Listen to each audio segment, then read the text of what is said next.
आज मैं बताने वाला हूँ जो हिस्ट्री के हैं मॉडल और एक्सीलेंस स्कूल के लिए जो जो इम्पोर्टेंट क्वेश्चन है वो सारे मैं आपको डिस्कस करने वाला हूँ।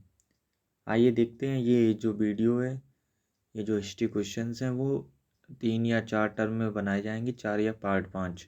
तो उससे आप सारे पार्ट देख लेंगे और वीडियो भी छोटा रहेगा जिससे आप आसानी से याद भी कर सकते हैं क्वेश्चनों को और लिख भी सकते हैं।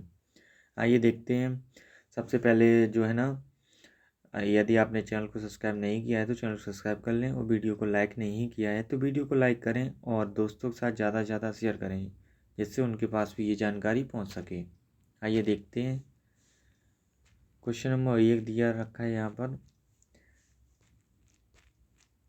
जिस काल का कोई लिखित विवरण उपलब्ध नहीं हो कहा जाता है, कौन सा काल कहा जाता है? ऐतिहासिक काल कहलाता है जिसका कोई विवरण नहीं मिलता है। सेकंड, आदि मानव ने सर्वप्रथम किस पशु को पालतू बनाया था? तो इन्होंने जो है ना कुत्ते को पालतू बनाया था। ये इम्पोर्टेंट क्वेश्चन है, पूछा भी जाता है। आगे 3, आधुनिक होमोसेपियंस मानव का उद्भव किस काल में हुआ था?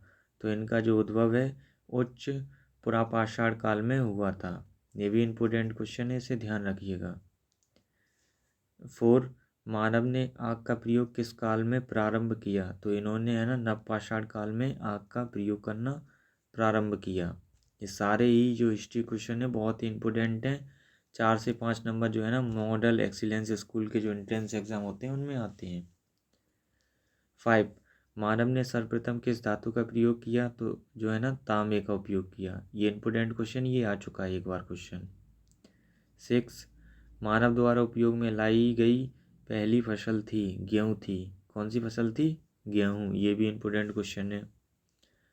मानव खाद्य पदार्थों का उत्पादन एवं उपभोक्ता कब बना? ये नवपाषाण काल में बना। कब बना? नवपाषाण काल में। ये भी अच्छा क्वेश्चन है। 8, निम्नलिखित में से कौन पुराविद्युत हड़प्पा के उत्खनन से संबंधित है? ये है दयाराम साहनी। ये बहुत ही इंपॉर्टेंट क्वेश्चन है, आ चुका है एक बार लास्ट ईयर के पेपर में। 9, हड़प्पाई स्थलों में कस्य नर्तकी की मूर्ति कहाँ से प्राप्त हुई है? ये मोहनजोदड़ो से प्राप्त हुई है। ये बहुत ही इंपॉर्टेंट क्वेश्चन है, राइट कीजिएगा आप, ठीक है।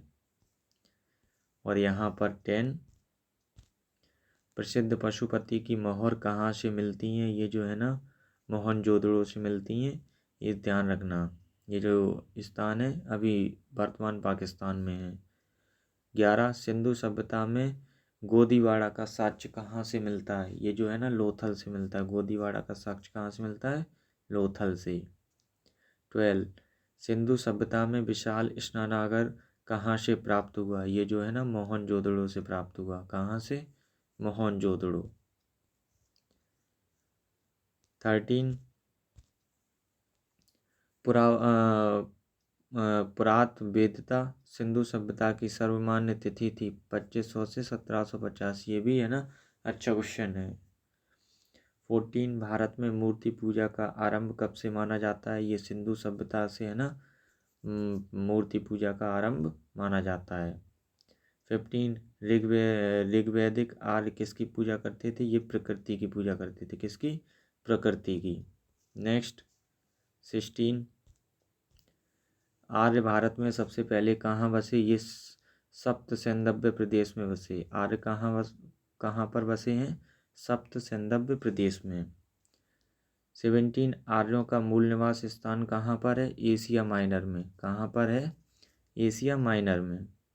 18, प्रसिद्ध गायत्री मंत्र किस वेद में है? ये जो है ना ऋग्वेद में है। किस वेद में? ऋग्वेद में है।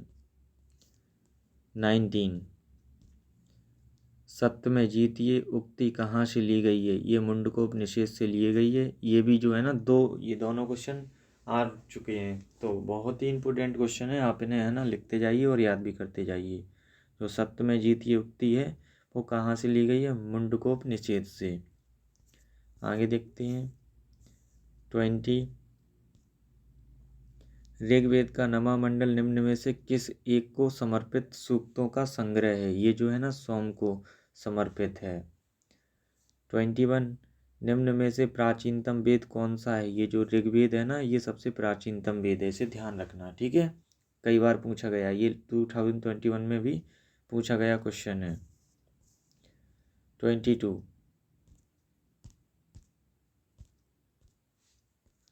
उत्तर वैदिक काल में इंद्र का स्थान किस देवता को मिला है? ये जो है ना, प्रजापति को मिला है, ध्यान रखना। 23 किस वेद की रचना गद्य और पद्य दोनों में की गई है? ये जो है ना, यजुर्वेद की रचना की गई है। इंपोर्टेंट क्वेश्चन है, ध्यान रखना। 24 पाटलिपुत्र नगर का संस्थापक कौन था? उदययान था। कौन था? उदययान।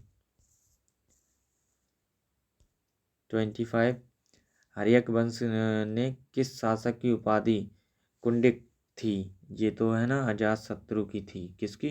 अजातशत्रु। 26 सिकंदर के समय मगध पर किसका शासन था? ये था धनानंद का। किसका शासन था? धनानंद का शासन था इस समय। नेक्स्ट 27 कालाशोक की राजधानी थी, ये जो है ना, पाटलिपुत्र थी। कालाशोक की राजधानी क्या थी? पाटलिपुत्र। ये ध्यान रखना, ये भी इम्पोर्टेंट क्वेश्चन हो सकता है। 28 निम्न में से किसे सर्वक्षंत्रक अर्थात क्षत्रियों का नाश करने वाला कहा गया है? ये महापद्मानंद को है ना, कहा गया है, ध्यान रखना इसको। 29 सिकंदर कहाँ का शासक था? ये जो है ना, मकदूनिया का शासक था। सिकंदर कहाँ का शासक था? मकदूनिया का। 30 सिकंदर एवं पोरस के बीच प्रसिद्ध बस्तता या झेलम का युद्ध कब हुआ था? ये जो है ना, 326 ईसा पूर्व में हुआ था, सिकंदर और पोरस के बीच में। नेक्स्ट 31 जैन धर्म के 24वें तीर्थकर कौन थे? ये महावीर स्वामी थे। ये क्वेश्चन कई बार आया है, तो इसको इम्पोर्टेंट है, ध्यान रखना। 32 महावीर ने जैन धर्म में पूर्व से प्रतिपादित 4 महाव्रतों में से कौन सा 5वां व्रत जोड़ा है? ब्रह्मचर्य का जो है ना, इन्होंने जोड़ा है, इसको भी ध्यान रखना। 33 जैन धर्म में त्रिरत्न हैं, उपयुक्त सभी हैं, साम्य श्रद्धा, साम्य ज्ञान और साम्यक आचरण, ये तीनों हैं। 34 महावीर ने किस भाषा में उपदेश दिया था? महावीर जी जो है ना, इन्होंने प्राकृत भाषा में उपदेश दिया था, इसको ध्यान रखना, इम्पोर्टेंट क्वेश्चन है, पूछा गया है एक बार। 35 महावीर का जन्म कहाँ पर हुआ? ये वैशाली में हुआ, ये भी इम्पोर्टेंट क्वेश्चन है, इसको भी ध्यान रखना। 36 प्रथम जैन संगति कहाँ आयोजित की गई थी? पाटलिपुत्र में। कहाँ पर आयोजित की गई? पाटलिपुत्र में आयोजित की गई। नेक्स्ट 37 महात्मा बुद्ध ने अपना उपदेश कहाँ दिया था? ये जो है ना, सारनाथ में दिया था। महात्मा बुद्ध ने अपना उपदेश कहाँ दिया था? सारनाथ में। और 38 बौद्ध धर्म के त्रिरत्न हैं, ये सभी हैं, बुद्ध, संघ और धम्म, ये तीनों जो है ना, बौद्ध धर्म के त्रिरत्न हैं। 39 महात्मा बुद्ध द्वारा दिए गए प्रथम उपदेश को कहा गया धर्म चक्र प्रवर्तन। क्या कहा गया? धर्म चक्र प्रवर्तन, ये भी इम्पोर्टेंट है। नेक्स्ट 40 बुद्ध के सर्वप्रिय शिष्य थे, कौन थे? आनंद। जो बुद्ध के सर्वप्रिय शिष्य कौन थे? आनंद।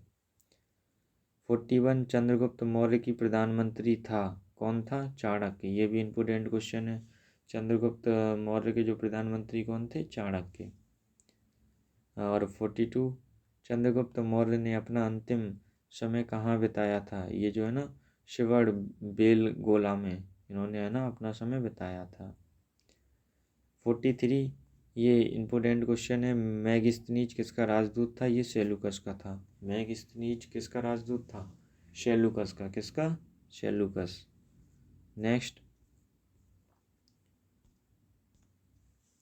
चंद्रगुप्त मौर्य अपने अंतिम दिनों में किस धर्म का अनुयायी बन गया था? ये जो है ना, जैन धर्म का अनुयायी बन गया था। ये इम्पोर्टेंट क्वेश्चन है, ध्यान रखना। 45 ये मोस्ट इम्पोर्टेंट क्वेश्चन है, इसे भी ध्यान रखना। अर्थशास्त्र किसकी रचना है? कौटिल्य की। किसकी है?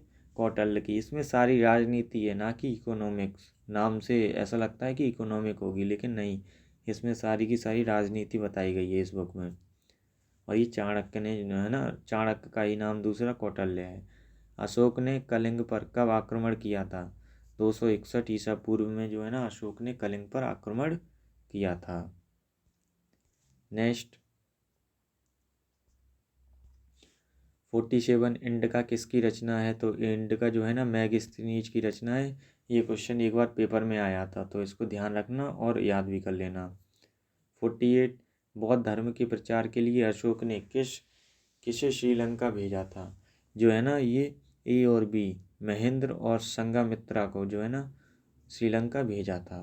49 अशोक के शिलालेखों का सर्वप्रथम किसने पढ़ा था? ये पढ़ा था जेम्स प्रिंसिप ने, है ना। इनके शिलालेखों को सबसे पहले पढ़ा था। नेक्स्ट 50 सांची के स्तूप का निर्माण किसने करवाया था? तो ये जो है ना अशोक ने करवाया था। सांची के स्तूप का निर्माण अशोक ने करवाया था।